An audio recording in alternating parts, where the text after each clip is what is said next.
Buongiorno, ben ritrovati con Focus TG. Andremo tra poco a Venezia da Ilaria Marchiori perché c'è una rivolta nel carcere veneziano, detenuti armati di spranghe che stanno protestando, poi altri incidenti purtroppo, uno mortale a Godega di Sant'Urbano, un uomo è uscito di strada e l'auto si è infilata nel giardino di una abitazione, ha perso la vita. Vediamo dal Gazzettino altri fatti di cui ci occuperemo oggi. Linda, i genitori, ecco com'è morta nostra figlia in mezzo metro d'acqua. La ragazza scherzava con il fidanzato in una canaletta. Accertamenti anche sul rave. L'inchiesta sull'amministrazione comunale, Boraso, maxi sequestro all'ex assessore da oltre 800.000 euro, conti correnti bloccati alle aziende coinvolte nell'inchiesta, 1,6 milioni in totale, e il malore al volante di cui vi parlavo prima, urta un furgoncino, esce di strada e si infila nella siepe di una casa, morto sul colpo. Sembra che appunto si sia trattato di un malore. Vediamo delle immagini piuttosto impressionanti su una funivia delle Tofane, le Tofane di Mezzo. C'è stata una partenza brusca, una funivia con a bordo 30 persone che è rimasta bloccata. Questo il video ripreso proprio dalla stazione di arrivo della funivia. Vedete la cabina è bloccata, ci sono all'interno 30 persone, per fortuna è vicina alla stazione della Tofana di Mezzo. Vi daremo aggiornamenti su questa situazione. Intanto vediamo altra cronaca e vediamo un incendio a Marghera, un incendio che si è sviluppato ieri sera intorno alle 20 in via delle Viole. Abbiamo delle immagini, si è sviluppato in un'abitazione. Immediato l'intervento dei vigili del fuoco che sono arrivati con autobotte, autoscala, 12 operatori che hanno spento le fiamme evitando che si propagassero al resto della struttura. Fortunatamente nessuno è rimasto ferito, l'immobile è stato posto sotto sequestro mentre sono in corso le indagini dei pompieri per accertare le cause del rogo. Regia, avvertitemi se è pronta Ilaria Marchiori da Venezia per la rivolta nel carcere. A te Ilaria. Sì, buongiorno direttore, buongiorno ai nostri telespettatori. Come hai anticipato, gravi disordini proprio all'interno della carcere di Santa Maria Maggiore qui a Venezia dall'una di questa notte circa. 4 detenuti armati di spranghe di ferro che avevano ricavato dalle brande dove si dorme, oltre ad aver messo a soqquadro il reparto d'appartenenza, stanno di fatto tenendo in scacco tutta la struttura, l'intero carcere, nonostante l'impegno e la professionalità degli agenti di polizia penitenziaria in servizio. Al momento non si ha però notizia di contusi o feriti, questo l'ha dichiarato proprio Gennarino De Fazio, segretario generale della UILPA, della polizia penitenziaria. I detenuti apparterrebbero ad una sezione che ospita circa una trentina di ristretti in un carcere che ne contiene complessivamente 245 a fronte, lo ricordiamo, di una capienza massima di 159, secondo quanto ancora riportato il segretario, secondo quanto viene denunciato ormai con estrema frequenza, quasi settimanale mi verrebbe da dire, non solo dai sindacati ma anche dal personale ridotto di polizia penitenziaria, che vive delle condizioni davvero difficili per i ruoli che si trovano ad affrontare. Dunque in questo momento si sta cercando di tenere la situazione sotto controllo, anche noi la stiamo monitorando attraverso i nostri canali per cercare di capire come si sta sviluppando. E appunto di pochi minuti fa la conferma che non ci fossero contusi o feriti. È ovvio che qui si ripropone nuovamente la questione non solo del sovraffollamento delle carceri, in particolare una situazione difficoltosa proprio nel carcere veneziano di Santa Maria Maggiore, e ancora quella della carenza di del personale di polizia penitenziaria. Dunque si torna a parlarne. regione. Cambiamo però ora argomento perché come appunto avevi detto poco fa, direttore, è qui in città il clima è incandescente e non dal punto di vista meteorologico, perché si continua a parlare dell'inchiesta della bufera che si è abbattuta sulla città di Venezia, che ormai praticamente da una settimana. Ebbene, si sta continuando a chiedere al sindaco Brugnaro di intervenire prima di quanto ha detto lui, ovvero prima del 9 settembre nel Consiglio Comunale, perché si chiede un Consiglio Comunale straordinario. Ebbene, potrebbe essere in effetti il 2 agosto, quindi a brevissimo, la prossima settimana.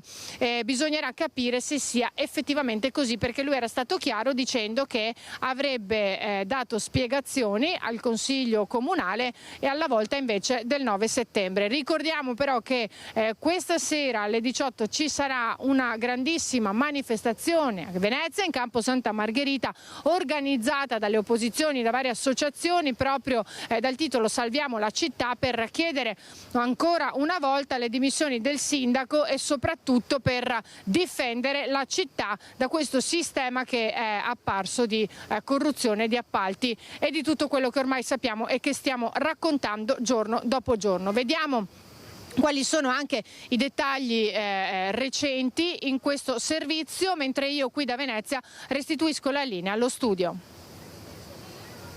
Un'istruttoria sulle società partecipate del Comune. La sta preparando l'assessore comunale al bilancio e partecipate e vice segretario regionale di Forza Italia Michele Zuin. Quelle società che a partire da CTV, il cui direttore generale Seno è indagato, sono finite sotto la lente di ingrandimento della Procura nell'inchiesta che ha provocato il terremoto a Cafarsetti. IVE, Casinò, Fondazione Musei. Intanto quasi tutti gli indagati hanno scelto la strada del silenzio nei primi interrogatori. Di fronte al giudice per le indagini preliminari hanno risposto, ma solo per respingere ogni accusa, soltanto la direttrice dell'immobiliare veneziana, la padovana Alessandra Bolognin, agli arresti domiciliari, e l'imprenditore di Martellago Stefano Comelato, interdetto dall'attività per 12 mesi. C'è poi la questione prettamente politica.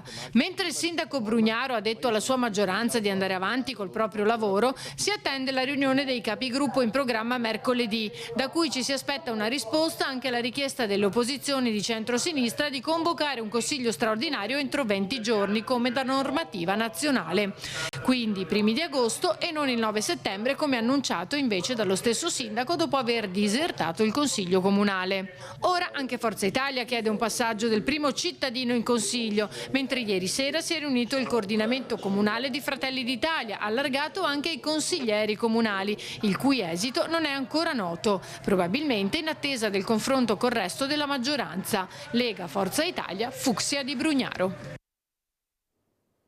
E come avete sentito, questo pressing su Brugnaro l'ha poi indotto ad accettare di intervenire in Consiglio Comunale non il 9 settembre ma il 2 agosto, anche perché molti esponenti politici invitano ad affrettare i tempi, tra questi Alberto Stefani ed Enoch Soranzo, che sono stati ospiti di Ring. Credo che le indagini aiutino sempre a fare chiarezza e a fare luce su questa vicenda, e quindi credo che le posizioni politiche possano essere assunte semplicemente dopo che le indagini abbiano fatto il loro corso. E io ho estrema fiducia nell'operato della magistratura, e chi ha estrema fiducia nell'operato della magistratura sa benissimo che le indagini sono anche a garanzia dell'indagato o degli indagati, e quindi è assolutamente fondamentale attendere gli esiti di questo percorso giudiziario. Credo anch'io che Brugnaro dovrebbe presentarsi in Consiglio Comunale prima di settembre, perché è giusto che lo faccia nei confronti dei cittadini, nei confronti delle forze politiche di maggioranza e di opposizione. Serve assolutamente che quanto prima possibile Brugnaro, il sindaco, vada in Consiglio Comunale a chiarire cosa è successo. Però questo, diciamo, è un appello importante che arriva dalle altre forze della maggioranza, cioè l'ha detto sia il segretario della Lega del Veneto che lei, di rappresentanti di Fratelli d'Italia, di peso in Consiglio regionale. Nella posizione ufficiale del partito c'è anche un comunicato stampa del senatore Raffaele Speranzon, che è di Venezia, che a nome di tutto il partito ha comunicato che noi ci auguriamo che riesca a dimostrare la estraneità a questi fatti contestati, ma che allo stesso tempo sia necessario che il sindaco torni in aula, il Consiglio Comunale, a quanto prima chiarire questa situazione. Soranzo e Stefani, ospiti di Ferdinando Avarino a Ringa. Andiamo avanti, vediamo altre reazioni, questa volta dal Consiglio regionale. Bisogna capire se il sindaco farà un passo indietro o se manterrà la linea che ha mantenuto fino adesso di andare avanti finché non ci sarà un grado di giudizio superiore, e quindi poi le dimissioni, eventuali dimissioni o no, poi un commissario e poi si andrà a nuove elezioni. Adesso bisogna capire cosa succederà dal punto di vista appunto delle indagini. A chiedere pubblica chiarezza anche Fratelli d'Italia. Che sia l'8-9 settembre o che sia il 20 di agosto, l'importante è che quando verrà fatto questo incontro, e che sia pubblico naturalmente come è un consiglio comunale, possa essere fatto mettendo dei dati, dei fatti sopra il tavolo. Ecco, quindi penso che sia anche doveroso raccogliere tutte le informazioni adeguate per fare un consiglio comunale che non solo sia di propaganda, ma che sia invece un consiglio comunale fattibile per dare le risposte che la città si aspetta. Forza Italia si dice garantista e leale con la maggioranza e col sindaco, sebbene in quest'ultimo caso con riserva rispetto al procedere delle indagini in corso. È giusto fare i confronti politici, perché ci mancherebbe. Credo che ovviamente nell'interesse anche di qualsiasi amministratore sia importante avere un confronto e con i colleghi e anche con il sindaco, però una volta fatto questo si deve scegliere di andare avanti, perché in questo momento non ci sono le condizioni nei confronti del sindaco di fare scelte diverse. C'è già stato un assessore che ovviamente è sottoposto, si è già dimesso. Senza se e senza ma la posizione dei pentastellati del Partito Democratico chiedono le dimissioni immediate del primo cittadino. Noi abbiamo chiesto formalmente le dimissioni del sindaco e della sua giunta, perché non è possibile amministrare una città in queste condizioni, la macchina è completamente ferma, le commissioni non vengono nemmeno più convocate, e quindi abbiamo chiesto anche al sindaco Brugnaro di andare a riferire al Consiglio Comunale su quello che sta emergendo. Sicuramente prima di settembre. È inaccettabile che un sindaco si esenti dal confronto. Quindi meglio una Venezia commissariata? Sì, meglio una Venezia con una nuova amministrazione, perché chiudere questa amministrazione per averne un'altra. Naturalmente c'è un periodo transitorio, ma abbiamo visto che le cose così non possono assolutamente andare avanti. Servizio di Anna Maria Parisi, la diretta precedente era stata curata da Ilaria Marchiori e Tommaso Migotta. Adesso andiamo a Godega di Sant'Urbano, che c'è stato un incidente mortale. Ci colleghiamo subito con Elena Dal Forno e Nicoletta Rizzetto. A voi. Sì, buongiorno ai telespettatori di Rete Veneta. Questa mattina intorno alle 10 meno un quarto il signor Domenico Toffoli, 80 anni, ex agricoltore in pensione, è uscito autonomamente di strada e per lui non c'è stato nulla da fare. Una persona molto nota in città, era un ex alpino, era una persona molto ben voluta. Siamo qui con la sindaco Paola Buzzo che ci racconta un po' il sentimento della giornata, che è stata molto difficile. Sì, innanzitutto buongiorno a tutti. Sicuramente è una giornata particolare questa per Godega oggi. Il signor Toffoli lo conoscevamo tutti lo conoscono nella comunità, tutti conoscono la sua famiglia. Come diceva lei, una persona ben voluta, faceva parte degli alpini, ma comunque ben voluta veramente in paese. Quando ho saputo della notizia, devo dire, ci sono rimasta veramente male, anche perché lo conoscevo personalmente. Proprio una di quelle classiche buone persone, i buoni nonni di paese, ecco come lo definisco, ho un bel ricordo di lui. Ecco, pare che all'origine ci sia un malore, come ci hanno detto i 3 figli che erano qui presenti, e anche il nipote Andrea, che stamattina lo ha salutato sulla porta di casa come si faceva una volta tra persone di una certa età, alzando il braccio. Sì, bello sicuramente il rapporto tra il nipote e il nonno, no? Questo saluto che loro probabilmente usavano darsi tutti i giorni. Da un lato sicuramente per il nipote non è una giornata facile oggi, però sicuramente gli resterà il saluto di un bravo nonno che certamente gli ha insegnato tanto per vivere bene la propria vita. Quindi da un lato c'è la sofferenza e da un lato avrà un buon ricordo del caro Domenico.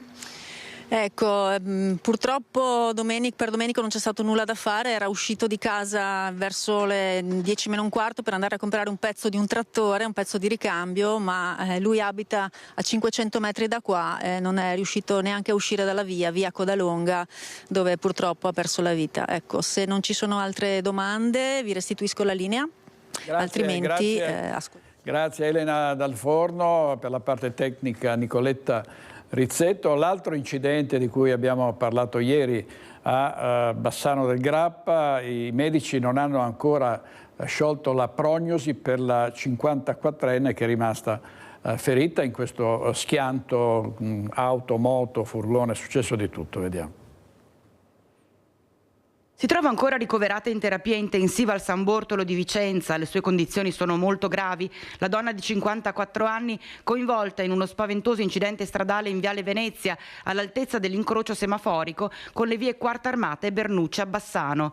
I medici per lei non hanno ancora sciolto la prognosi a causa anche delle fratture multiple riportate nel sinistro. Coinvolti 3 veicoli, uno scooter in sella al quale si trovava la ferita, una Peugeot e un furgone. Feriti anche gli altri 2 conducenti, fortunatamente in maniera non seria. La 54enne si stava recando al lavoro procedendo lungo Viale Venezia quando da una prima ricostruzione della dinamica sarebbe stata accentrata dall'auto che arrivava da via Quarta Armata. Immediato il soccorso dei sanitari del SUEM 118, ma viste le condizioni delicate in cui versava la donna è stato appunto disposto il suo trasferimento al nosocomio Berico. L'attenzione venne riportata ancora una volta sulla sicurezza stradale, visto che Viale Venezia in tante, troppe occasioni è stata teatro di incidenti stradali anche con esito mortale. Servizio di Vanessa Banzato. Ieri sera invece un incendio intorno alle 20 a Marghera, in via delle Viole, in una abitazione. È stato immediato l'intervento dei vigili del fuoco che sono arrivati con autobotte, autoscala e 12 operatori che hanno spento le fiamme evitando che si propagassero al resto della struttura. Fortunatamente nessuno è rimasto ferito. L'immobile è stato posto sotto sequestro mentre sono in corso le indagini dei tecnici, dei pompieri per accertare le cause del rogo. Marito violento arrestato dalla polizia deve scontare più di 2 anni di carcere. Dall'inizio dell'anno sono 145 i provvedimenti di ammonimento fatti dal questore di Padova a uomini violenti.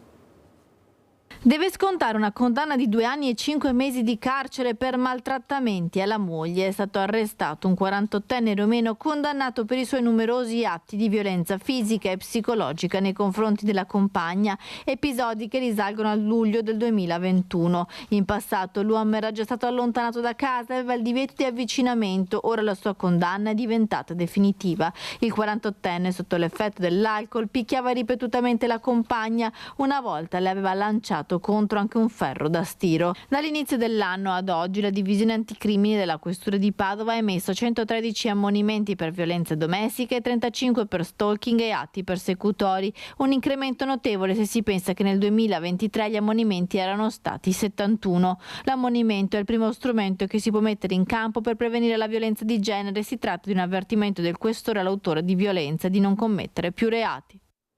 44 gatti, viene in mente una vecchia canzone cantata dai bambini, invece sono 46 gatti trovati in un appartamento di Corso Milano a Padova a fine marzo dalla polizia locale. La procura ha chiuso le indagini, la proprietaria rischia il processo per maltrattamento di animali. Malnutriti, malati, in condizioni igieniche pessime, senza spazi sufficienti per poter vivere. Li avevano trovati così gli agenti della polizia locale di Padova, in un appartamento di Corso Milano, pieno centro città, 46 gatti, alcuni dei quali appena venuti alla luce. Una vicenda che aveva toccato profondamente la città di Padova. A 4 mesi di distanza la proprietaria dell'appartamento rischia di finire a processo con le accuse di maltrattamenti sugli animali ed emissioni pericolose, dopo che la procura ha dichiarato chiuse le indagini. I fatti: a fine marzo erano stati gli agenti della polizia locale cittadina a entrare nell'appartamento dell'indagata dopo le segnalazioni dei vicini che da mesi sentivano un odore nauseabondo e in particolare di un inquilino che aveva visto cadere un gatto da un balcone. L'ingresso nell'appartamento aveva lasciati sconcertati gli stessi agenti che avevano provveduto a recuperare tutti gli animali affidati a un'associazione di volontariato e quelli malati all'ospedale veterinario universitario di Legnaro.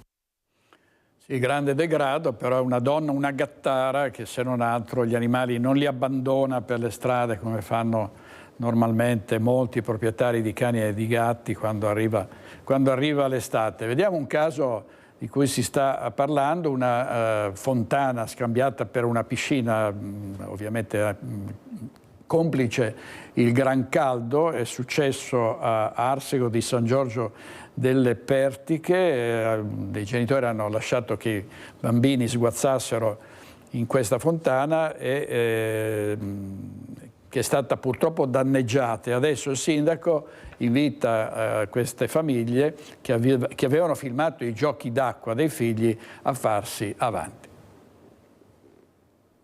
Ugelli danneggiati, così come le luci a LED e i collegamenti elettrici. Sono ingenti i danni causati alla fontana della piazza Don Bruno Cremonese ad Arsego di San Giorgio delle Pertiche da un gruppo di bambini lasciati sguazzare venerdì della scorsa settimana all'interno come se fossero in una piscina.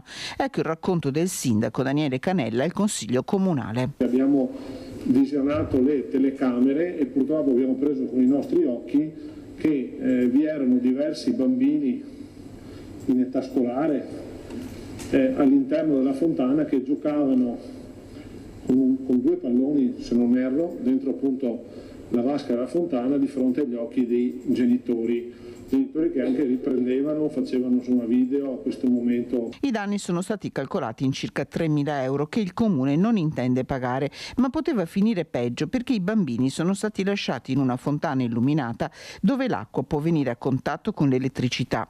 Gli stessi ugelli sono di ferro e quindi pericolosi, senza contare la presenza di pastiglie di cloro potenzialmente tossiche. Una serie di leggerezze da parte degli adulti che hanno dato un segno evidente di inciviltà a cui adesso la comunità di San Giorgio delle Pertiche, per voce del sindaco, chiede di rimediare. Coglierei questo spazio sia per tramite dei signori consiglieri assessori, sia per tramite del pubblico che ci segue in sala e da casa, per invitare i genitori di questi bambini, oltre a essere più prudenti, anche magari a farsi vivi con le autorità comunali per cercare insomma di rimediare in bonis a questo cospicuo danno che è stato arrecato al patrimonio pubblico. Nel frattempo, da parte degli agenti della Federazione del Campo San Pierese è già iniziata l'analisi delle telecamere di videosorveglianza che puntano direttamente sulla fontana. La sua passione era la Harley Davidson, la mitica Harley Davidson che cavalcava da anni con grande entusiasmo. Purtroppo l'ultima svolta è stata quella mortale perché è stato centrato da una corriera della MOM e così è morto questo centauro di 72enne a Cison di Valmarino. Mi ho sentito un gran tonfo e poi ho visto che c'era la moto sotto la corriera e basta. Questa è la testimonianza della signora che abita a pochi metri da dove il 72enne Giampaolo Benvenu oggi ha perso la vita. Tutto accaduto poco dopo le 9 lungo la strada che collega Cison con Tarso. Benvenu, in sella alla sua Harley Davidson, si stava recando verso il capoluogo della Valmareno quando all'altezza di questo svincolo si è scontrato con una corriera della MOM che stava scendendo dalla strada per Tove nel passo di San Boldo. Probabilmente, ma saranno gli accertamenti dei carabinieri a confermarlo, Benvenu avrebbe svoltato all'ultimo non accorgendosi dell'arrivo del mezzo pubblico o nella convinzione che la moto l'avrebbe portato velocemente fuori dallo svincolo. Invece l'impatto frontale della Harley è stato violentissimo e giusto al centro della corriera, come testimoniano il parabrezza sfondato e cupolino, forcelle e ruota anteriore della moto completamente contorte. Moto che è stata spinta per oltre 20 metri prima che il bus concludesse la propria corsa. Nulla da fare per Giampaolo Benvenu, deceduto sul colpo. Sul posto sono accorsi immediatamente i vigili del fuoco, i carabinieri e l'ambulanza da Vittorio Veneto che ha portato al pronto soccorso l'autista MOM scioccato dall'accaduto.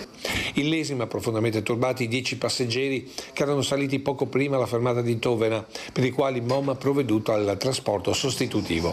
Traffico bloccato per circa un'ora per procedere ai rilievi e alla rimozione dei mezzi. Giampaolo Benvenu aveva una vera e propria passione per le Harley Davidson, come testimonia la sua abitazione di Borgoreca Tovena, dove risiedeva da qualche anno dopo la pensione dal mondo alberghiero e dopo aver lasciato Padova, dove era nato e dove viveva con moglie e 2 figli. Tra queste case non passava inosservato osservato in sella alla sua moto, quasi sempre indossando il classico giubbotto con le frange. Tutti lo ricordano gentile ma soprattutto estremamente prudente sia nella velocità che nelle manovre. Una prudenza che però non è bastata questa mattina in un punto della viabilità di Cison già tristemente noto per altri decessi. Là sta più di uno, anche l'altra volta là che ne è morto un altro, che tra quello aveva un infarto più in là, io dovevo fare una rotonda, ecco, per conto mio. Ma via fare una rotonda? Sì. E nel marzo scorso avevano perso la vita due giovanissime per colpa di due automobilisti stranieri che andranno a processo. Era successo a Gorgo al Monticano. Un boato, l'auto accartocciata contro un platano, a morire il 5 marzo 2023 furono due giovanissime, Eralda Spaillari, 19 anni di origini albanesi, e Barbara Brotto, 17enne di Rustignè di Oderzo, ferito gravemente un 18enne che sedeva sul sedile anteriore. L'auto, una BMW, era guidata da Michele Tatani, 20enne, pordenonese, fidanzato di Eralda, anch'esso rimasto ferito nello schianto, un incidente che sarebbe stato provocato da una serie di sorpassi. Due le vetture di amici che stavano transitando lungo via Sant'Antonino a Gorgo al Monticano. Dalla ricostruzione fatta dai carabinieri intervenuti sul posto, l'auto, una Polo condotta da un amico dei quattro giovani, Gezim Cherosi, 19 anni, avrebbe tentato di superare una terza vettura, proprio mentre anche la BMW di Tatani stava effettuando la stessa manovra. A quel punto ci sarebbe stato il contatto tra quest'ultima e la Polo, un urto che ha fatto schizzare letteralmente fuori strada la BMW, una velocità di 140 km all'ora. La macchina è finita contro il platano spezzandosi in due. Le due ragazze morirono sul colpo. Sia Tatani che Cherosi sono ritenuti responsabili di questa tragedia. Ora i due automobilisti andranno davanti al GUP Piera De Stefani, che dovrà decidere se rinviarli o meno a giudizio. La data di inizio del procedimento non è ancora stata fissata, ma presumibilmente sarà calendarizzata tra settembre e ottobre. Andrea Danna aveva perso la figlia Manuela diversi anni fa in un incidente, da allora si batte perché questi sinistri possano in qualche modo essere arginati, farli diminuire, insomma questa è la sua missione. Ieri è andato a trovare gli amministratori del comune di Treviso per così avviare una collaborazione nell'alveo della sicurezza. Ogni giorno, ogni famiglia piange una propria vittima. Il dramma degli incidenti stradali, già 38 le vittime nel Trevigiano in questi primi mesi del 2024, nonostante la Marca abbia visto negli ultimi anni un miglioramento della situazione con una diminuzione dei sinistri del 75%. Sono questi i dati al centro del confronto a Cassugana tra Andrea Dan dell'Associazione Manuela, l'assessore Andrea De Checchi e il vicecomandante della Polizia Locale di Treviso.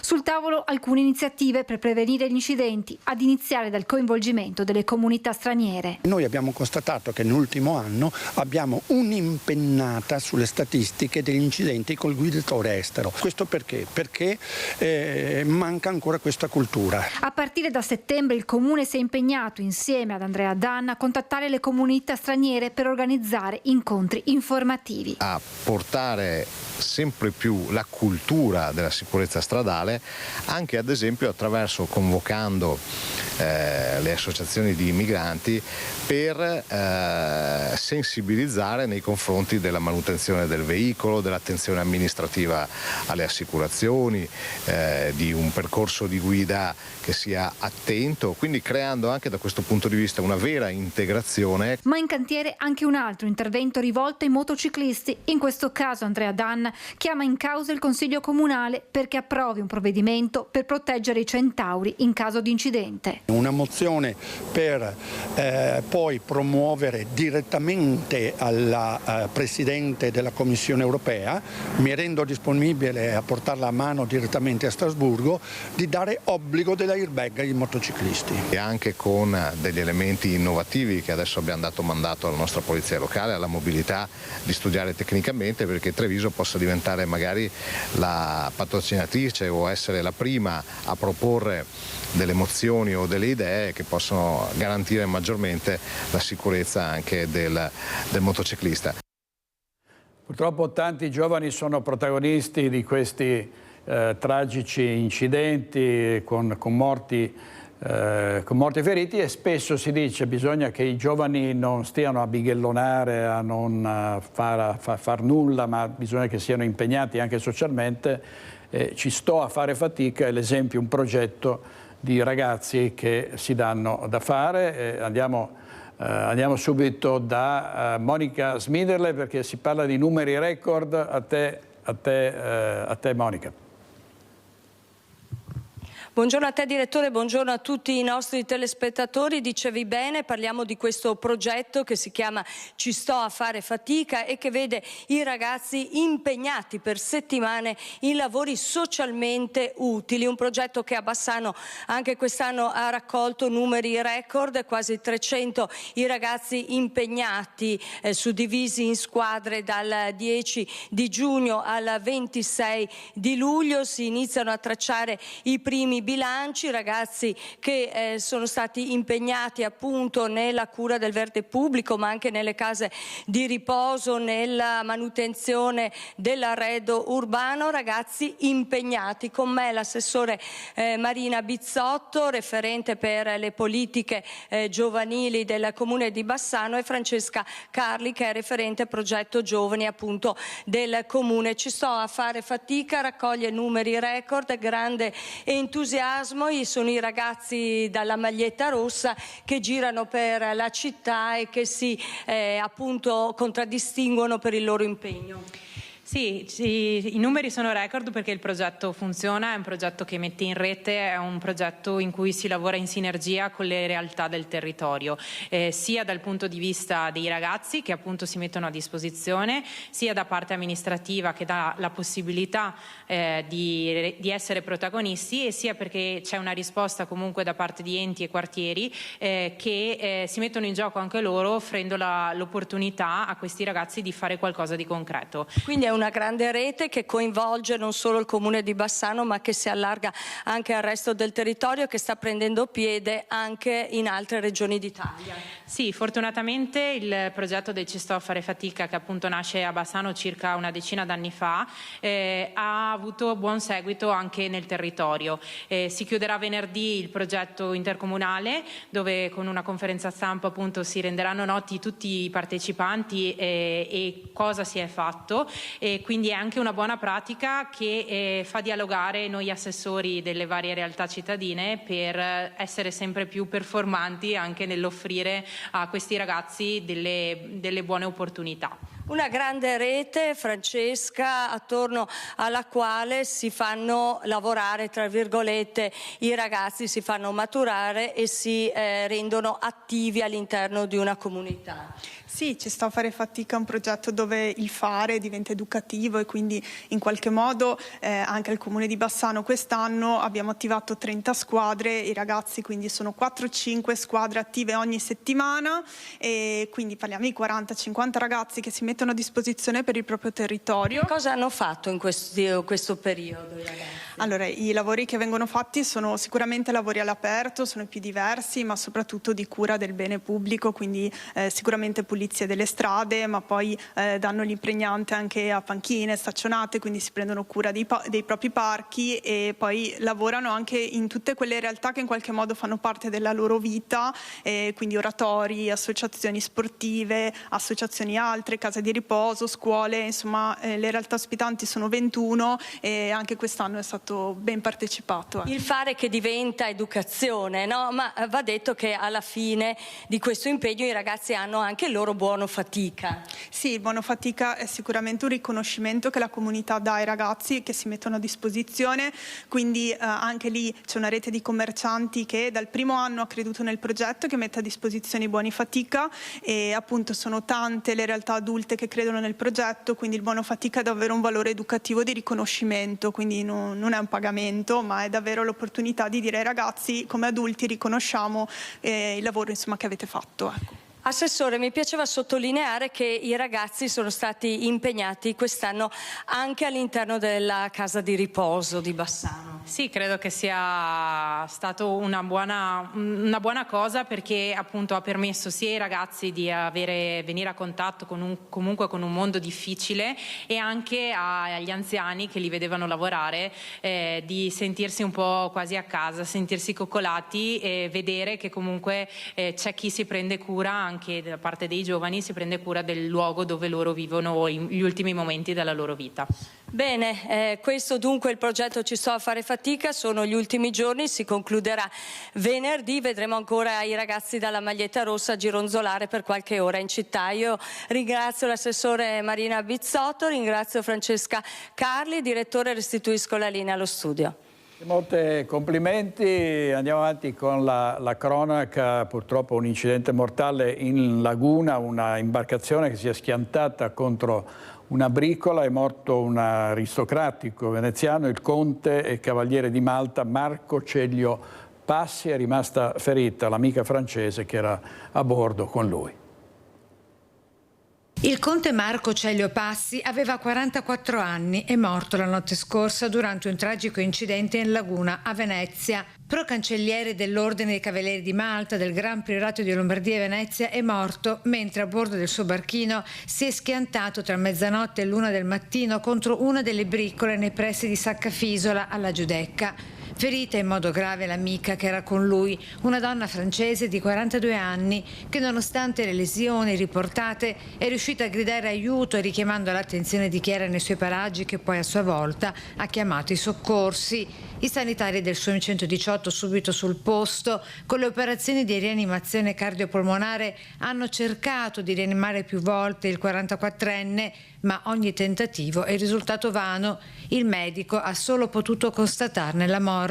La donna, invece, stabilizzata, è stata trasferita in ospedale con l'idroambulanza. Sul posto anche vigili del fuoco con 2 autopompe lagunari, motobarche e sommozzatori da Vicenza.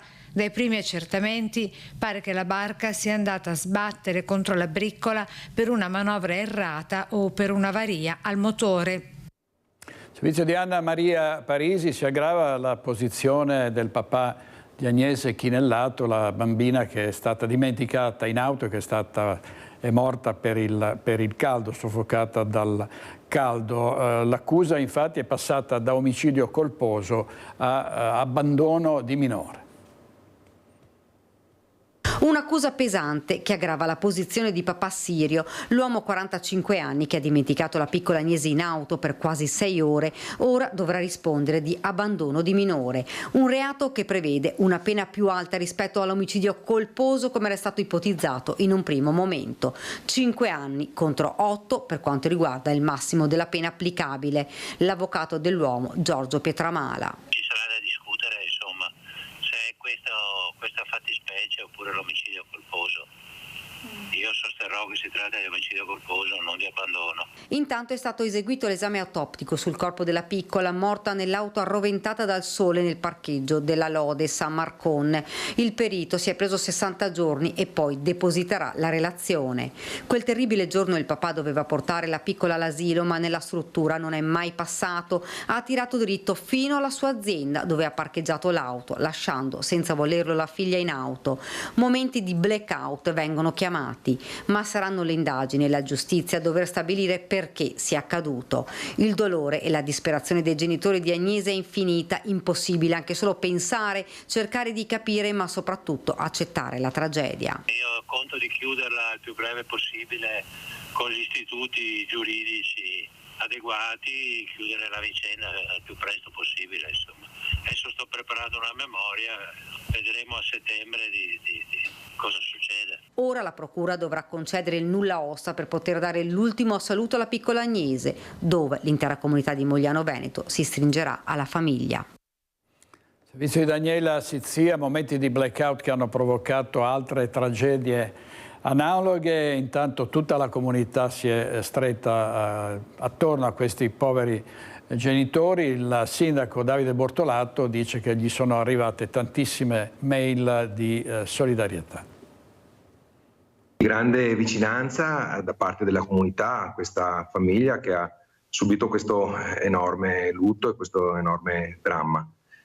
Tantissime mail, ma anche telefonate per attestare l'affetto e la vicinanza della comunità verso questa famiglia colpita da una tragedia così grande. Il sindaco Davide Bortolato sta seguendo la vicenda con apprensione e attraverso Don Corrado si è messo a disposizione per qualsiasi necessità. Molte parole di sostegno da parte dei cittadini come queste. Piccola Agnese, veglia su tutti noi, ma soprattutto sulla tua famiglia che ne ha tanto bisogno. Genitori, abbiate forza e fede, non curatevi di chi vi giudica in malo modo. Un immenso abbraccio con il cuore. E poi la testimonianza di un papà che ha vissuto la stessa paura che potesse accadere una cosa così terribile. Buongiorno, sono un padre di 2 gemelle. Quando erano piccole ero ossessionato dalla paura di dimenticarle in auto quando le dovevo portare all'asilo. A me è andata bene, non mi sono mai dimenticato di consegnare i miei amori in custodia all'asilo. Non voglio immaginare cosa stia provando quel padre. Dite alle autorità competenti che non serve infliggere nulla a quel povero uomo, sta già pagando a caro prezzo di quello che è accaduto. Questi messaggi, ci spiega il sindaco, li consegnerà ai genitori perché possano sentire il calore di chi non li ha criticati, perché, ci dice, questo papà ha già pagato con il bene più prezioso. Andiamo di nuovo, torniamo a Godere del Sant'Urbano in diretta da Elena Dal Forno, operatrice Nicoletta Rizzetto, perché un incendio ha devastato un'azienda di pollame e uova. A te Elena. Sì, grazie direttore, siamo qui in via Zoncè al numero 50 dove questa ditta, il Becco Giallo, questa notte ha visto un incendio devastante mandare in malora 2 capannoni, come vi fa vedere ora l'operatrice Nicoletta Rizzetto. Entrambi i capannoni hanno preso fuoco intorno alle 3 di questa notte per ragioni ancora da stabilire e contemporaneamente. Adesso vedete la gru che sta tentando di togliere tutto il materiale ancora incandescente poi sarà completamente innaffiato dai vigili del fuoco che sono ancora qui e lavorano incessantemente da 12 ore e poi verranno fatti i rilievi del caso, per cui diciamo che ancora ci sono 2 ore di lavoro, ci diceva prima il caposquadra dei vigili del fuoco, per sistemare completamente tutta la situazione. C'è anche dell'amianto, c'è un odore acre di fumo, i vigili del fuoco chiaramente lavorano con le mascherine e l'aria non è molto respirabile. Per fortuna la popolazione avicola, cioè i polli, non sono stati colpiti dall'incendio e sono stati messi in sicurezza. Questa è l'unica notizia buona, ovviamente non c'è neanche nessun ferito e anche questa è un'altra buona notizia, però i danni sono assolutamente ingenti. Vedremo poi nel corso della giornata quali saranno le ragioni che hanno portato a questo incendio gravissimo con danni assolutamente devastanti.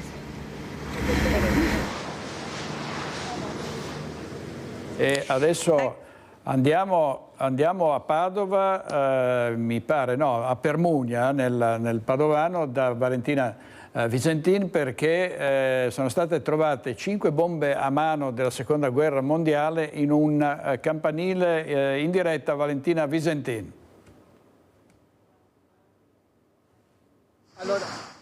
Abbiamo con... Sì, buongiorno da Permugna, perché le 5 bombe a mano perfettamente integre e anche funzionanti sono state ritrovate proprio all'interno del campanile della chiesa di Santa Giustina di Permugna, sotto proprio la cella campanaria. Qui con me c'è il sindaco Marco Montin, perché si tratta di un vero e proprio mistero, perché ci spiegava il sindaco in realtà sono bombe più recenti della Seconda Guerra Mondiale e quindi il mistero si infittisce, perché chi è andato nel campanile a nascondere queste bombe? Chi è andato e come ci è andato? Ci sono bombe che provengono sicuramente alla fine della Seconda Guerra Mondiale, però una in particolare è una bomba che è ancora in produzione. Quindi bombe assolutamente integre, perfettamente funzionanti, e tutte sono state brillate infatti su un terreno qua vicino e hanno dimostrato la loro potenzialità. Quindi effettivamente grande preoccupazione.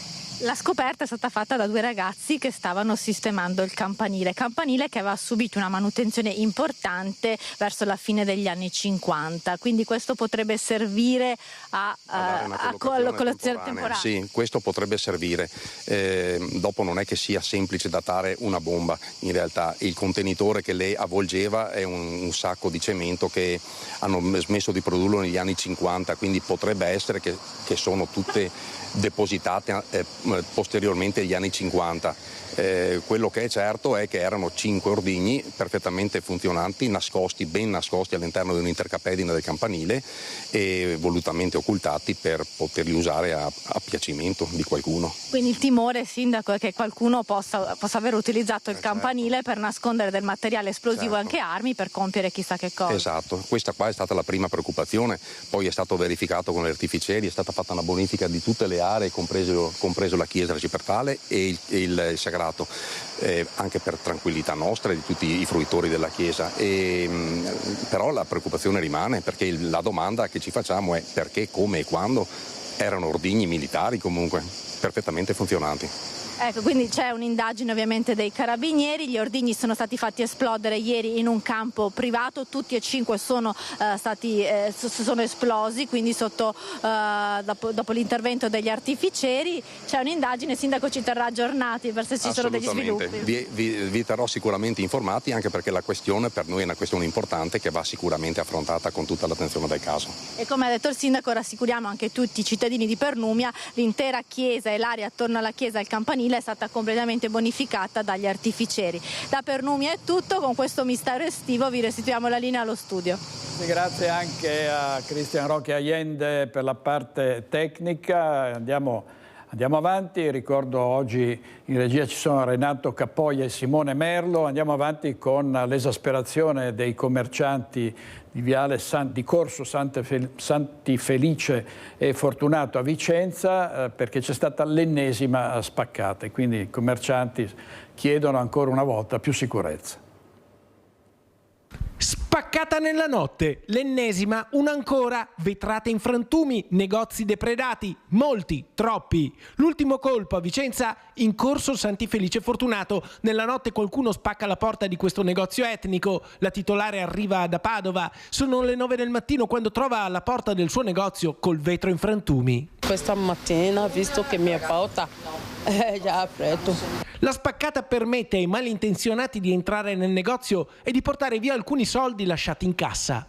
Sono entrare per prendere, come si chiama, 800 euro, solo questa, basta, altri a posto. Oggi nel negozio etnico i titolari tirano sui vetri e sotto i portici è un via vai di conoscenti che vengono a vedere cosa sia successo e a portare la loro solidarietà ai titolari dell'attività vittime del furto. Problemi di sicurezza che noi stiamo pensando magari se ci intervenire i poliziotti, insomma, a garantire la sicurezza per tutti, non solo parte degli africani, anche per tutti, il problema riguarda a tutti.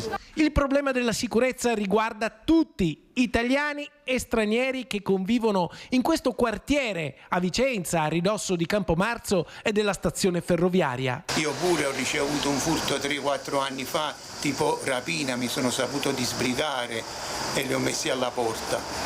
Questo poi ognuno agisce come vuole, non so se mi spiego.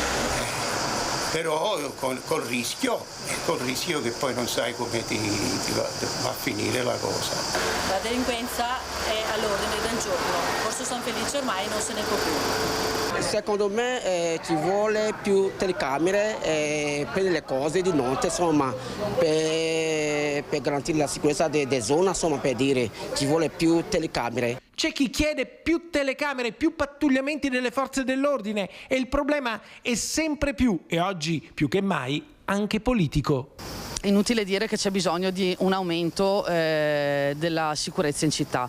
Ancora un anno fa avevo chiesto all'amministrazione di prendere in considerazione di implementare le forze dell'ordine con delle agenzie private di vigilantes che facessero magari dei controlli soprattutto notturni, poiché si capisce bene, vista la situazione, che la città non è più la stessa di qualche mese fa e la situazione sta letteralmente peggiorando giorno dopo giorno.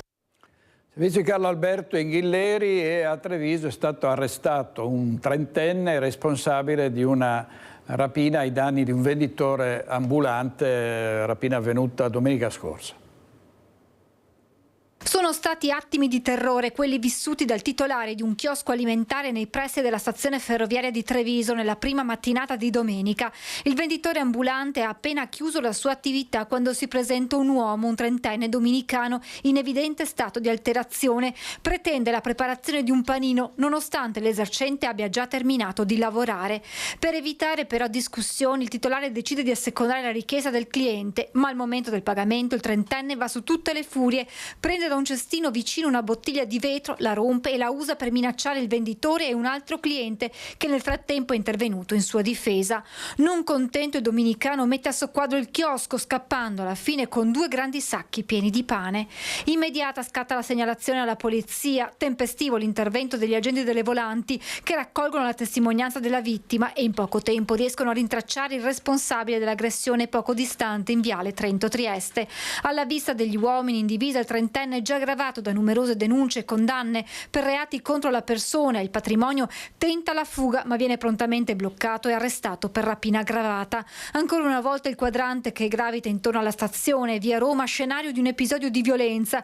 Chi qui lavora ogni giorno auspica una soluzione che deve, spiega questo barista, passare attraverso pene certe. Ci sono le leggi che fanno la differenza e se ci sono delle leggi buone che castigano quelli che combinano.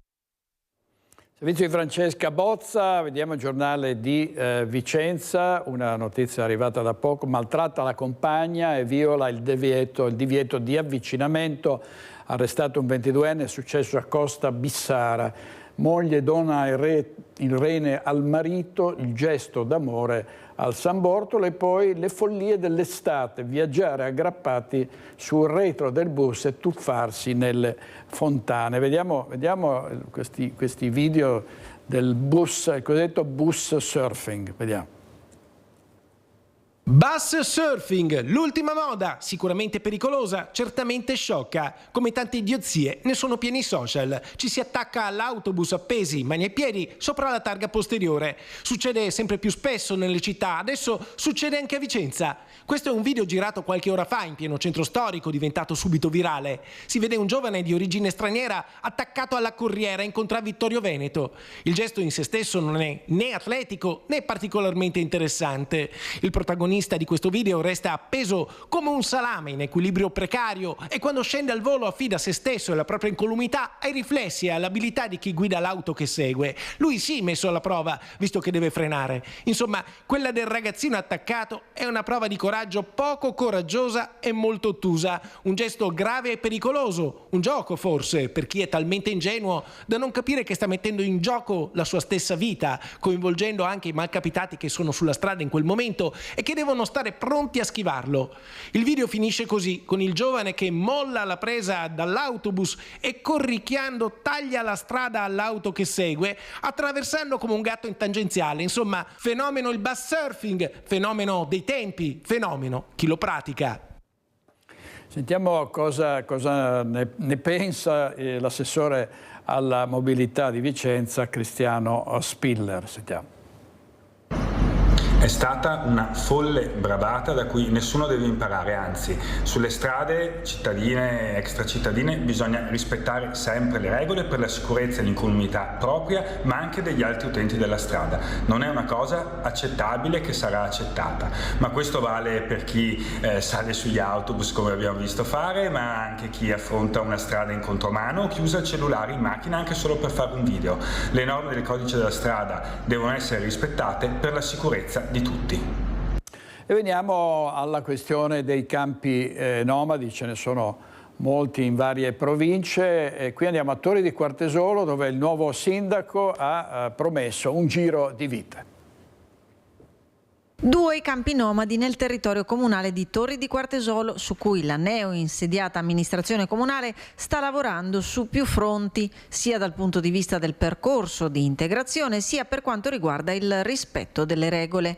Sicurezza per i cittadini che si concretizza in un'implementazione dei controlli da parte della polizia locale. Abbiamo capito in campagna elettorale che c'era un'esigenza molto sentita da parte dei cittadini in merito ai controlli dei 2 campi che abbiamo sul nostro territorio. territorio, per cui abbiamo deciso di intensificarli fin da subito a partire dal primo giorno della nostra elezione. Ci sono 2 campi, uno che affaccia su via Savona, che è un'area fortemente a carattere a vocazione produttiva, e quindi c'era un problema di compatibilità tra la presenza in questo campo e le attività produttive, in particolar modo l'abitudine di queste famiglie rom di parcheggiare i loro mezzi nei parcheggi destinati alle attività produttive, per cui abbiamo, attraverso un controllo intensificato, indotto queste famiglie a parcheggiare i loro mezzi all'interno del campo, lasciando liberi i parcheggi pubblici. Non secondaria anche la problematica relativa all'attraversamento per quanto riguarda il campo a sud, limitrofo alla tangenziale. Il campo sud ha la problematica dell'attraversamento, che riguarda soprattutto i minori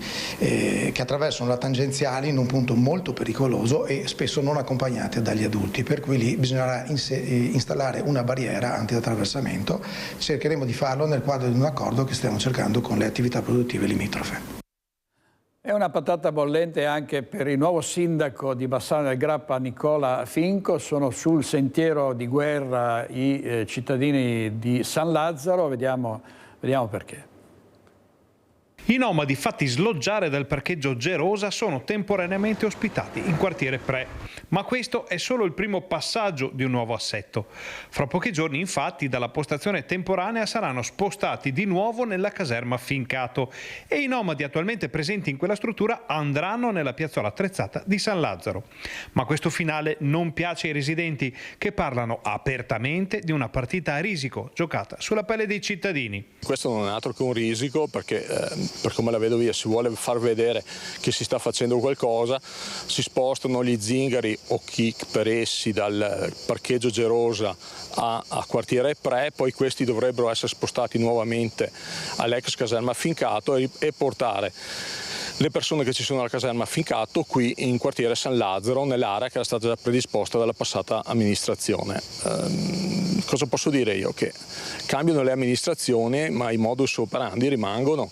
Non si parla con la popolazione, non si parla con le persone, con i residenti, non si cerca un dialogo. L'area in questione esiste dal 2002, ma si è deciso qualche mese fa di destinarla ad area di sosta per chi fa spettacoli viaggianti. Allacciamenti e piazzole sono quasi ultimati, poi si potrà procedere con lo spostamento delle famiglie nomadi. Ancora una volta viene penalizzato un quartiere del sud bassanese, si cerca di fare un qualcosa di importante per la città di Bassano del Grappa, però come sempre penalizzando qualcun altro. Come ho sempre sostenuto, come ho sempre ripetuto, San Lazzaro, ma anche il quartiere Pre, ha già dato molto a Bassano del Grappa. Ecco qualche esempio che fa dire ai residenti dei quartieri a sud del centro: abbiamo già dato. Per quanto riguarda infrastrutture industriali, per quanto riguarda la pedemontana, il depuratore che abbiamo qua dietro, la discarica e quant'altro, ha già dato molto. Bisognerebbe trovare delle soluzioni alternative e diverse, proprio perché non si possono penalizzare sempre i soliti quartieri. A questo punto qualcuno potrebbe chiedersi se le scelte strategiche non siano legate a dinamiche elettorali, ovvero a bacini di voti per questo o quel consigliere. La stessa domanda se la pone Fachin e si dà pure una risposta. Qui in Italia, quando si devono prendere delle decisioni, si fanno sempre questo tipo di conti, il che non dovrebbe essere. Si dovrebbe veramente, quando si è al governo di una città, quando si sta amministrando una città, essere scevri da qualsiasi ideologia politica e anche idea di voti per cercare di fare il meglio, e lì forse riesci a trovare le soluzioni più idonee per la città. Servizio di Ferdinando Garavello con l'intervista di Mirko Cavallin ieri sera è arrivata una doccia fredda per gli abitanti di San Lazzaro, perché l'assessore alla sicurezza Roberto Campagnolo ha confermato la soluzione della piazzola proprio in loco.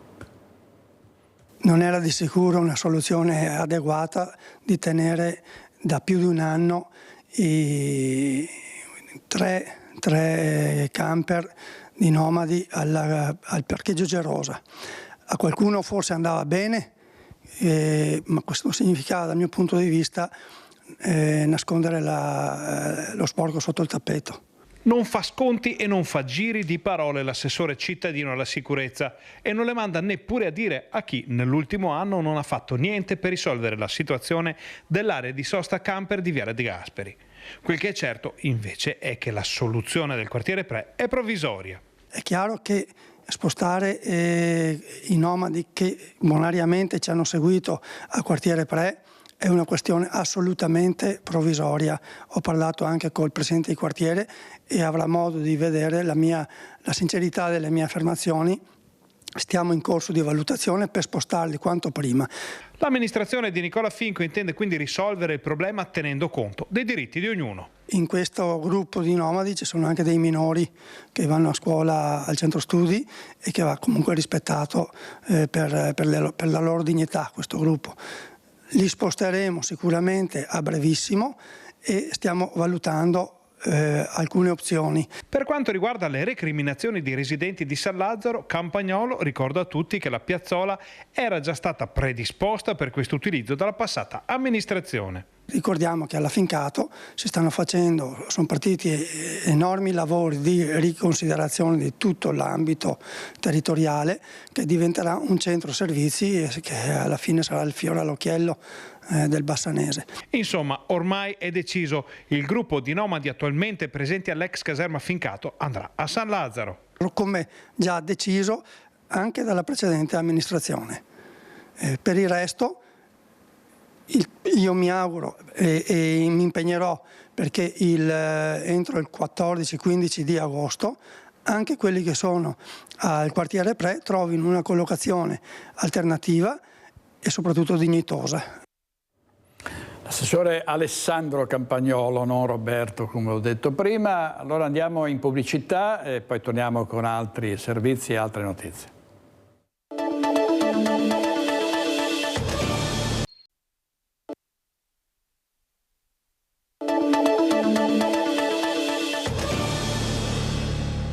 Grandi ascolti, ieri sera a Focus abbiamo parlato della candidata presidente, sempre che sia lei la candidata presidente dei democratici, Kamala Harris, e poi di Ursula von der Leyen, che non ha accontentato l'Italia per quanto riguarda incarichi e nomine importanti. Soddisfazione però di Elena Donazan, che è volata in Europa, ha lasciato il suo posto di assessore all'istruzione e al lavoro della Regione del Veneto ed è stata nominata vicepresidente di una commissione importante. Vediamo. Oggi è giornata particolarmente importante al Parlamento europeo perché si sono insediate le commissioni e a me è stato affidato il ruolo di vicepresidente della Commissione Industria, che si occupa anche di ricerca e di tecnologia. È evidentemente una commissione di grande rilevanza in questa legislatura in particolare. Verranno trattati tutti i dossier, quelli per i quali anche l'Italia ha criticato un certo approccio ideologico del Green Deal. Saremo due gli italiani, una sono io, vicepresidente, l'altro è Gori del Partito Democratico. Segno che dovremo fare anche squadra come nazione. L'interesse dell'Italia oggi è portato ai massimi livelli della Commissione Industria dell'intero Parlamento europeo. La mia delegazione di Fratelli d'Italia ha voluto, tra i pochi vicepresidenti che sono richiesti, indicare me, e io di questo ovviamente non posso che essere orgogliosa e anche molto responsabilmente impegnata. Elena Donazan in Europa, Elena Donazan bassanese, allora restiamo da quelle parti per vedere i lavori che sono iniziati, lavori urgenti di ripristino degli argini del Muson ad Asolo, che era esondato lo scorso 16 maggio, non c'entra con Bassano, ma è un servizio seguito dalla nostra redazione bassanese. Sentiamo Mirko Cavallin. A più di 2 mesi dall'alluvione che ha colpito anche il territorio di Asolo lo scorso 16 maggio, il Genio Civile di Treviso sta provvedendo a rimettere in sicurezza gli argini del Muson in diversi punti, pesantemente danneggiati dall'alluvione che ha provocato cedimenti e profonde frane lungo le sponde. In via Careggiate, lungo il fiume Muson, stanno proseguendo gli interventi da parte del Genio Civile della sezione di Treviso in somma urgenza, con un contributo di oltre 250.000 euro della Regione Veneto per il ripristino degli argini del fiume Muson che sono stati gravemente danneggiati in occasione dell'alluvione del 16 maggio che ha colpito pesantemente il nostro comune. Il Genio Civile era già intervenuto nel giorno successivo, il 17 di maggio, per ricostruire l'argine lungo la strada provinciale che collega Asolo al Casonetto, a Monfume e a Castelcucco, e sta ora proseguendo questi interventi lungo più punti del fiume. Dopo il 16 maggio il territorio asolano è stato colpito ancora nel giro di pochi giorni e poi di nuovo a fine giugno. Gli interventi in corso hanno l'obiettivo nei prossimi mesi di ripristinare le condizioni di sicurezza idraulica di canali, argini, viabilità, smottamenti. Ci stanno lavorando, oltre al Genio Civile, anche la provincia di Treviso, la Regione Veneto e il Consorzio di Bonifica Piave. Nel tratto del Moson che attraversa Asolo si stanno consolidando le sponde ed eliminando i materiali franati dall'alveo. L'argine verrà sostanzialmente rifatto con la posa di pietrame di varie dimensioni per non trovarsi impreparati al prossimo nubifragio.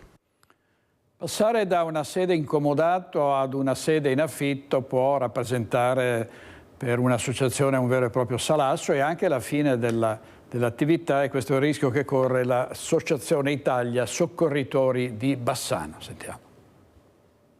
Avrà una nuova sede dal 1 agosto a 9 l'Associazione Italiana Soccorritori di Bassano, che conta circa 340 soci, dei quali 150 volontari attivi. La notizia di per sé positiva nasconde però un futuro poco roseo. Il sodalizio ha infatti dovuto lasciare la storica sede operativa in via Monsignor Negrin, concessa in comodato gratuito dall'ULSS 7 Pedemontana. Le verifiche quinquennali di Azienda Zero non l'hanno infatti più ritenuta idonea per l'attività di trasporto con l'ambulanza, essendo priva di servizi igienici con docce e spogliatoi. Noi abbiamo chiesto a varie istituzioni la possibilità di avere un locale idoneo per fare come base la nostra per fare base delle nostre ambulanze.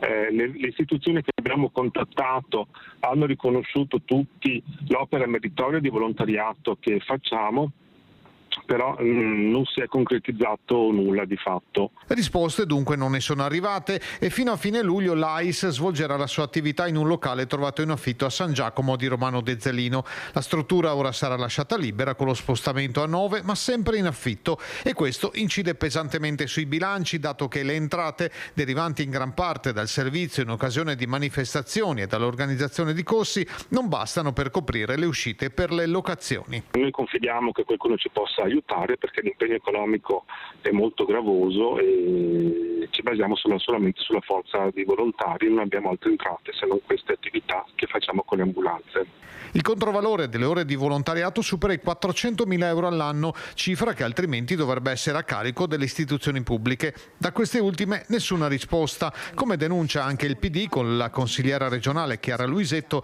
che parla di svilimento per l'opera dei volontari, e il consigliere comunale Roberto Campagnolo, che suggerisce come soluzione praticabile l'uso dei locali utilizzati a suo tempo come centro tamponi in via Carpellina. Andiamo a Venezia, dove il comitato Waterfront è sul piede di guerra perché denuncia, è la seconda volta che il presidente dell'autorità sistema portuale Di Blasio si sottrae al confronto. Sentiamo Ilaria Marchiori. Mi è arrivata una comunicazione da parte del Comune che inizialmente non mi ha lasciato molto sorpreso, perché attese i noti fatti credevo che la commissione fosse rinviata, invece il Comune è regolare e come dire, la sua funzione la svolge regolarmente, ma il problema ce l'aveva l'autorità portuale e mi è stato riferito che il Presidente non poteva presentarsi il 24 di luglio. A pochi giorni dall'incontro con l'autorità portuale per discutere della petizione sottoscritta da 600 cittadini contro il progetto di fattibilità per la riqualificazione del fronte del porto che da San Basilio arriva a Sant'Andrea, il Presidente del Comitato Waterfront si è dunque sentito dire così: una negazione che non gli è andata giù. Volevamo sapere quali fossero le competenze di Comune e di autorità portuale, perché in quel progetto, che ricordo è stato commissionato con 700.000 euro di soldi pubblici dall'autorità portuale, si fa riferimento anche ad una stazione ferroviaria che dovrebbe essere costruita ed arrivare al molo di Levante, si fa riferimento anche ad un'importante volumetria che dovrebbe essere costruita ad est del canale Scomenzera, e quindi noi volevamo sapere in che termini il Comune conoscesse e fosse, come dire, condividesse questo progetto. E ci rendiamo conto che forse l'autorità portuale per ben la seconda volta non vuole il confronto. A Vicenza la riqualificazione del palazzetto dello sport di via Goldoni, vediamo a che punto siamo, sono lavori finanziati in parte dal PNRR. Si concluderanno a settembre per consentire l'avvio della stagione sportiva i lavori di riqualificazione del palazzetto dello sport di via Goldoni, soggetto a più interventi. Il primo riguarda il miglioramento dell'efficienza energetica, intervento finanziato dal fondo PNRR che ha un costo totale di 650.000 euro, i cui lavori riguardano il rinnovamento della pavimentazione di gioco con l'installazione di un impianto a riscaldamento radiante. Risparmio energetico che verrà garantito grazie anche alla sostituzione delle unità di trattamento dell'aria. Un successivo intervento finanziato sempre dal PNRR vedrà la realizzazione dei nuovi spogliatoi della palestra di ginnastica artistica. Infine 300.000 euro di risorse comunali saranno destinate al rifacimento dell'impermeabilizzazione del tetto del palazzetto per evitare le infiltrazioni d'acqua durante le piogge. Gli interventi sul campo da gioco termineranno prima dell'inizio dei nuovi campionati sportivi, ma in ogni caso il palazzetto è soggetto a una serie di interventi che veramente lo riqualificheranno sotto molti punti di vista. Rifacimento del campo da gioco con riscaldamento a pavimento, la sostituzione delle unità di trattamento aria sul tetto con unità più efficienti, meno dispendiose dal punto di vista energetico e anche più silenziose e meno visibili. Al contempo poi sempre con finanziamenti PNRR si realizzeranno gli nuovi spogliatoi della palestra di ginnastica artistica e poi con un finanziamento comunale verrà rifatto l'impermeabilizzazione della copertura del palazzetto per evitare quello che accadeva negli anni scorsi, cioè l'infiltrazione d'acqua. Investimenti che stanno attirando anche l'interesse di soggetti privati. Peraltro questi interventi stanno anche richiamando l'attenzione di privati, abbiamo dei primi interessi per un title sponsor del palazzetto dello sport, interessi che non erano mai arrivati, ma appunto un rifacimento del palazzetto ex novo è auspicabile anche grazie all'intervento di privati che possa consentire alla struttura di essere abbellita anche esteticamente. E a Padova la carica dei 700 candidati per il concorso per le scuole di specializzazione di medicina all'Università di Padova si sono presentati in fiera ieri mattina. 210 minuti per rispondere a 140 quesiti da cui dipenderà poi la strada professionale di 775 aspiranti dottori. Nel padiglione 7 della Fiera di Padova il concorso per l'accesso alle scuole di specializzazione in medicina e chirurgia dell'Università di Padova. Ci sono delle specialità, soprattutto diciamo alcune chirurgie specialistiche, soprattutto dove ci sono le macchine. Adesso i ragazzi amano la robotica, amano la chirurgia invasiva, quindi queste sono ben scelte. La ginecologia è molto richiesta. La cardiologia è molto richiesta, c'è un editoriale sul Sole 24 Ore di oggi che dice sono le specialità in cui c'è la maggiore possibilità di avere anche attività privata. Io non penso che sia solo quello, io penso che il fatto di rinunciare, negli ultimi 3 anni abbiamo visto un calo dell'interesse per la chirurgia, per l'anestesia, per la medicina di emergenza urgenza, che vuol dire pronto soccorso, siano dovute al fatto che sono scuole impegnative, che il lavoro del medico, più che la scuola in sé per sé, il lavoro del medico con questa specialità è un lavoro impegnativo e i ragazzi e le ragazze oggi probabilmente hanno delle aspettative diverse e preferiscono qualche cos'altro nella loro vita e nella loro qualità di vita rispetto, lo devo dire, al sacrificio che c'è sempre stato ad essere medico. Le scuole di specializzazione attivate dall'Ateneo Patavino sono 48, quelle con i numeri più alti di posti sono anestesia e rianimazione, pediatria, medicina interna, medicina d'urgenza e chirurgia vascolare. In questi ultimi anni, dopo il Covid e dopo i posti ministeriali con il PNRR, il rapporto dei candidati che entrano è circa di 1 a 1, quindi ciascuno di loro ha la possibilità di accedere ad un posto con contratto di formazione medico specialistica, magari non nella sede, non nella specialità che gradisce, e questo fa il posizionamento in graduatoria che loro sapranno già oggi. Nelle prossime ore il Ministero renderà noto anche il numero di contratti attribuiti all'Ateneo di Padova. Nel 2023 erano stati 803, un numero in crescita rispetto agli anni precedenti. Dice Valentina Visentin, vediamo il Veneto tra le zone più calde d'Italia. Il Corriere del Veneto pubblica questa notizia. Sempre peggio si salva Belluno. Venezia e gli scandali, da Tangentopoli al Mose, traditi 1000 anni di storia. Questo non è Albano, ma è l'assessore Boraso con un Panama. Venezia, protesta di 4 detenuti in carcere con le spranghe, impossibile intervenire, ne abbiamo parlato in diretta con Ilaria Marchiori. Chiazze gialle al largo e sulle coste, dopo anni in Veneto è tornata la mucillagine. Max Leitner, morto, il re delle evasioni, era fuggito anche dal carcere di Padova. Diamo un'altra notizia, che è questa, la storia del cigno scorbutico che butta in acqua i vogatori del Sile. Un giovanissimo rematore, una decina di giorni fa, è stato colpito con l'ala cadendo nel Sile. Il cigno sta creando difficoltà ai vogatori, tanto da essere stato denunciato alla polizia provinciale. Adesso ce la prendiamo anche con i cigni, va bene gli orsi, va bene i lupi, ma insomma i cigni, poveretti. Lasciamoli in pace. Pubblicità, torniamo subito.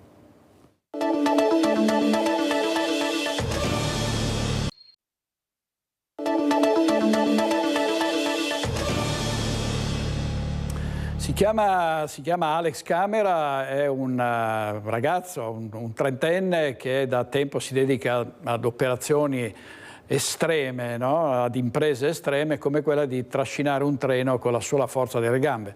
È andato al museo di Primolano, nel Vicentino, vediamo queste immagini dove sono conservati vecchi treni e ha, vedete, ha trainato un vagone di 33 tonnellate con la sola forza delle gambe, ovviamente tutte imprese che gli permettono poi di entrare nel Guinness dei primati. Non tutti, credo, anzi pochi sarebbero in grado di fare lo stesso.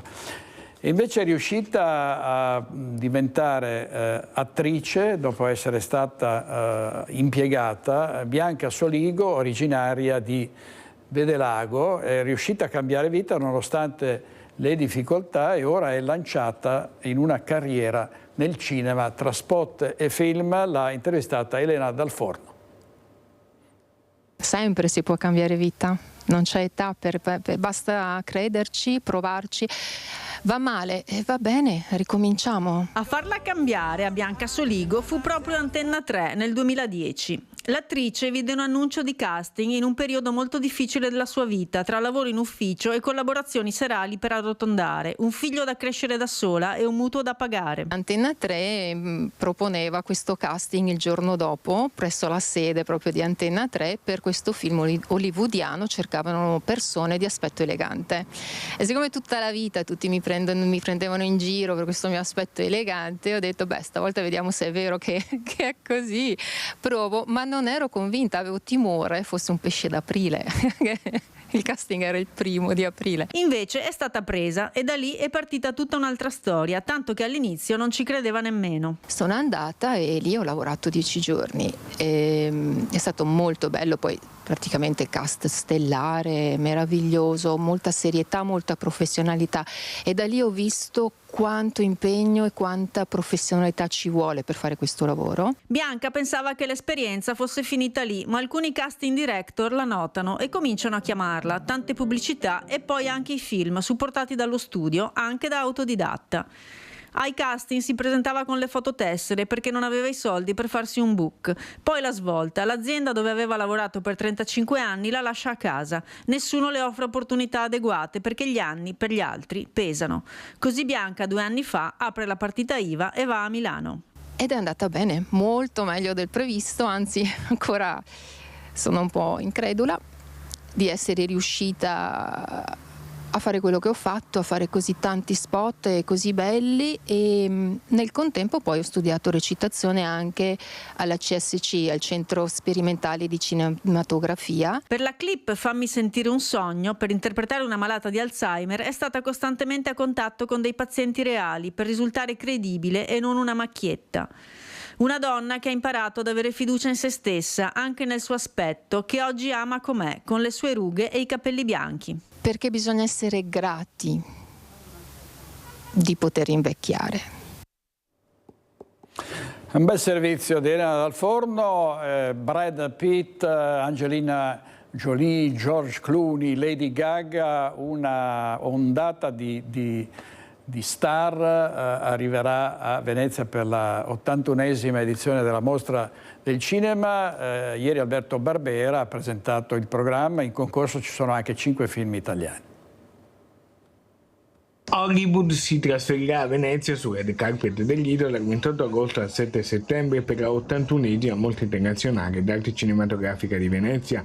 È un cartellone ricchissimo, quello presentato questa mattina nella sede della Biblioteca dell'ASAC della Biennale dal direttore artistico della mostra Alberto Barbera e dal presidente della Biennale di Venezia Pietrangelo Buttafuoco. Molto spettacolare, con grandi film d'autore di tutto il mondo, con tanti film di giovani registi che portano un linguaggio nuovo, un'estetica nuova e temi inediti. È un festival capace di obbligarci a ragionare sulla contemporaneità, sui grandi scenari di crisi della contemporaneità.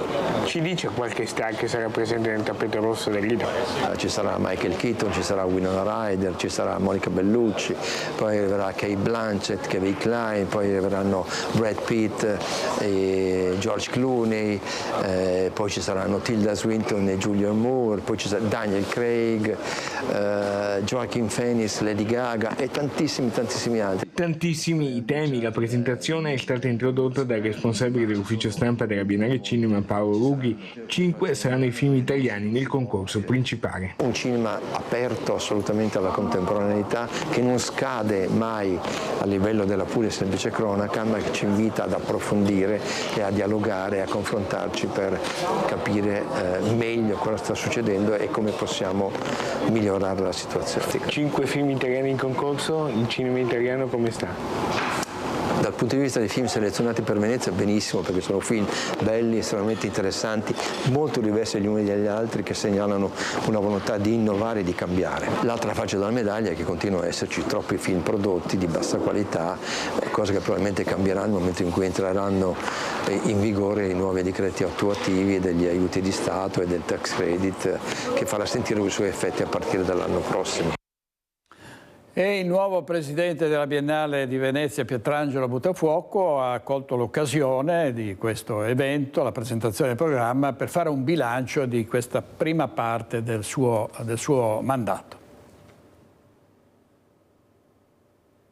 Pietrangelo Buttafuoco è alla sua prima intervista ufficiale da quando si è insediato alla presidenza della Biennale di Venezia, nominato dal ministro dei beni culturali Gennaro Sangiuliano.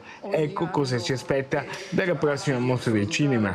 Mi aspetto il successo intanto, parlo un po' da capocomico e il capocomico crede solo al botteghino e quindi mi aspetto che sia un grande successo. Per quanto riguarda l'altro ruolo, quello di presidente della Fondazione La Biennale di Venezia, mi aspetto che possa incendiare e accendere la discussione, il confronto, lo spirito critico, elevare il dibattito a un contenuto ulteriore che ci possa portare verso nuovi traguardi. Questi primi mesi a Venezia, un'accoglienza unica, ma soprattutto quello che mi dà il senso stesso del lavoro è confrontarmi quotidianamente con le colleghe e i colleghi della Fondazione La Biennale di Venezia e, come un tempo da bambino, vengo a scuola. Nel suo appassionato discorso ufficiale in presentazione ha citato Francesco Pasinetti. Ho fatto ricorso a quella citazione proprio per trovare una conferma. La freschezza, la potenza creativa, la capacità di sorprendere è sempre nel pensiero dell'origine e all'origine noi troviamo proprio questa definizione che spiega la natura speciale della mostra del cinema di Venezia. Noi abbiamo necessità di creare il pubblico che arriva quindi nei luoghi di Biennale per riconoscere e ritrovare i tracciati e i percorsi dell'architettura contemporanea. e per raccontare l'efficienza della Biennale si è affidato a una battuta. Mi capita spesso di dire alle colleghe e ai colleghi che un giorno, quando sarà, mi piacerebbe tanto portarli in Sicilia e realizzare finalmente il ponte di Messina. Con la Biennale di Venezia è possibile. Pietrangelo Buttafuoco, che è un giornalista, scrittore, saggista. Allora vediamo e chiudiamo con la conferma anche quest'anno dei fuochi d'artificio di Ferragosto in Prato della Valle, ovviamente a Padova.